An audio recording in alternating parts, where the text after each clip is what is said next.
દોસ્તો, વિશ્વના સૌથી ધનિક પરિવાર મુકેશ અંબાણીનો પરિવાર હંમેશા લાઇમલાઇટની નજીક રહે છે.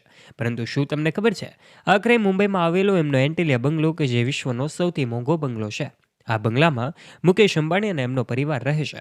ત્યારે આજના વિડીયોમાં અમે તમને જણાવીશું કે આખરે આ બંગલાના 27 માળ ઉપર જ કેમ રહે છે અંબાણી પરિવાર. આ સાથે જ ત્યાં જવાની કોઈને પણ પરમિશન હોતી નથી. ત્યારે આજના વિડીયોમાં અંબાણી પરિવાર સાથે જોડાયેલી આ અપડેટેડ માહિતી અમે તમારા સુધી પહોંચાડવાના છીએ. સાથે જણાવીશું કે આખરે આ 27 માળની ભવ્ય ઇમારત જે છે ક્યાં આવેલી છે અને કેટલા લોકો ત્યાં રહે છે. આ તમામ બાબતે વિગતે વાત કરીશું કે અંબાણીનો આ એન્ટિલિયા બંગલો કે જેમાં આજે પણ એસી નથી, આ પાછળનું કારણ શું છે તો પણ તમે જાણીને નવાઈ પામી જશો. માટે આ વિડીયોમાં અંત સુધી બન્યા રહેજો. આજે અમે તમને આ તમામ સવાલોના જવાબ આપવાના છીએ. માટે વિડીયોમાં આગળ વધીએ તે પહેલાં આપ અમારી યુટ્યુબ ચેનલ ઉપર પહેલીવાર આવ્યા છો અને હજુ સુધી આપે અમારી યુટ્યુબ ચેનલને સબસ્ક્રાઇબ નથી કરી તો વહાલા દોસ્તો, આજે જ નીચે રહેલું બેલ આઇકન દબાવીને સબસ્ક્રાઇબ કરી લેજો અમારી યુટ્યુબ ચેનલને, જેનાથી આવા જ વિડીયોઝની નોટિફિકેશન્સ તમને મળતી રહે સૌથી પહેલાં. વાત કરીએ સૌથી પહેલાં મુકેશ અંબાણી અને એમના પરિવારની, તો એવું કહેવામાં આવે તો પણ ખોટું નહીં હોય કે એન્ટિલિયા બંગલો વિશ્વનો સૌથી મોંઘો બંગલો છે. જ્યાં અનિતા અંબાણી હોય, મુકેશ અંબાણી હોય કે પછી એમના ઘરના તમામ સદસ્યો હોય, એમાં અનંત અંબાણી હોય, રાધિકા મર્ચન્ટ હોય કે મુકેશ અંબાણીના બીજા દીકરાઓ આકાશ અંબાણી હોય કે શ્લોકા મહેતા હોય, તમામ લોકો મુંબઈમાં આવેલા આ 27 માળના ભવ્ય ઇમારતમાં જ રહેશે. એમની કિંમત 15,000 કરોડ રૂપિયાની આસપાસ આંકવામાં આવી છે અને આ બંગલો વિશ્વના સૌથી મોંઘા બંગલોમાંનો એક છે. અંબાણી પરિવારના આ તમામ સદસ્યો ત્યાં જ રહે છે અને પોતાનું જીવન પસાર કરે છે. એમાં પણ 27 માળ ઉપર જ આ તમામ લોકો શા માટે રહે છે? આ તો સવાલ ઘણા બધા લોકોના મનમાં થતો હોય છે. આમ વાત કરવામાં આવે તો ખાસ કરીને સિક્યુરિટી અને સુરક્ષાના તમામ મામલાઓમાં મુકેશ અંબાણીનો આ પરિવાર હવા ઉજાસ માટે પણ સારું રહે એ માટે 27મા માળે રહેશે. અને ત્યાં પણ કોઈને પણ આવવાની કે જવાની વ્યવસ્થા ખાસ કરીને પરવાનગી વગર હોતી નથી. ખાસ ત્યાં લિફ્ટની પણ વ્યવસ્થા હોય છે, જે લિફ્ટ પણ ખૂબ મોંઘી અને એક્સપેન્સિવ હોય છે.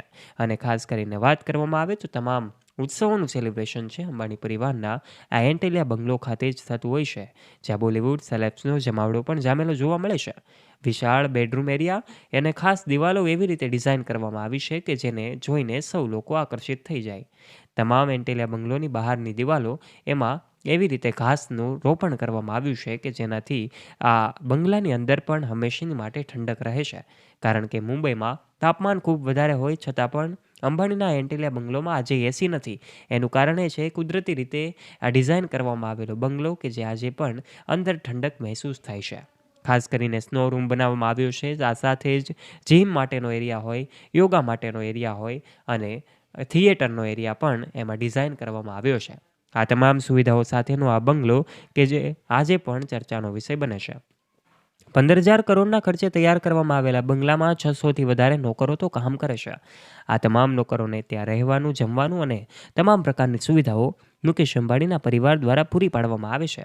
ત્યારે આ બંગલામાં રહેતા તમામ લોકોની સાથે જ આ 27 માળની ભવ્ય ઇમારતમાં વિશાળ કાર પાર્કિંગ એરિયા છે, ગેરેજ એરિયા છે.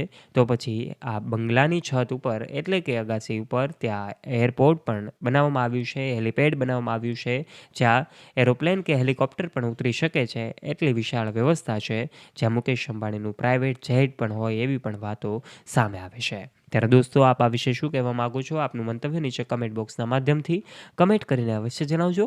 જો વિડીયો પસંદ આવ્યો હોય તો વિડીયોને એક લાઇક કરજો. તમારા ફ્રેન્ડ્સ સાથે ગ્રુપમાં આ વિડીયોને શેર કરવાનું ના ભૂલતા. અને દોસ્તો, આવા જ ઇન્ફોર્મેટિવ અને રસપ્રદ વિડીયોઝ નિહાળવા માટે આજે જ નીચે રહેલું બેલ આઇકન દબાવીને સબસ્ક્રાઇબ કરી લેજો અમારી યુટ્યુબ ચેનલને. ધન્યવાદ.